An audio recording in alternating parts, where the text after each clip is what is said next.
কক্সবাজারের নুনিয়াছড়া বিআইডব্লিউটিএ ঘাটে Saint মার্টিনগামী the Atlantic cruise নামের একটি জাহাজে আগুনের ঘটনায় নূর কামাল নামের এক পরিচ্ছন্নতা কর্মী নিহত হয়েছেন। এ সময় জাহাজ থেকে 15 জনকে জীবিত উদ্ধার করা হয়। সকাল 6:30টার দিকে বাঘখালী নদীতে নোঙর করা জাহাজটিতে আগুন লাগে।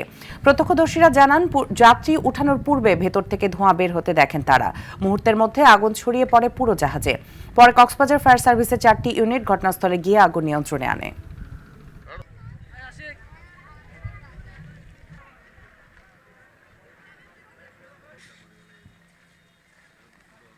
ওনারা যখন উপরে ছিল তখন হঠাৎ দেখাতে ধোঁয়া হয়ে গেছে, তখন ওনার ভিতর যাওয়ার চেষ্টা করছে, প্রচুর ধোঁয়া হয়ে যাওয়া, ওনারা যেতে পারে নাই, যার কারণে ওখানে লোকটা মারা গেছে। বিদ্যুতের শর্ট সার্কিট থেকে হতে পারে বা ইঞ্জিনের যে কোনো একটা অংশ থেকে হতে পারে। আসলে এটা তো অনাকাঙ্ক্ষিত একটি ঘটনা।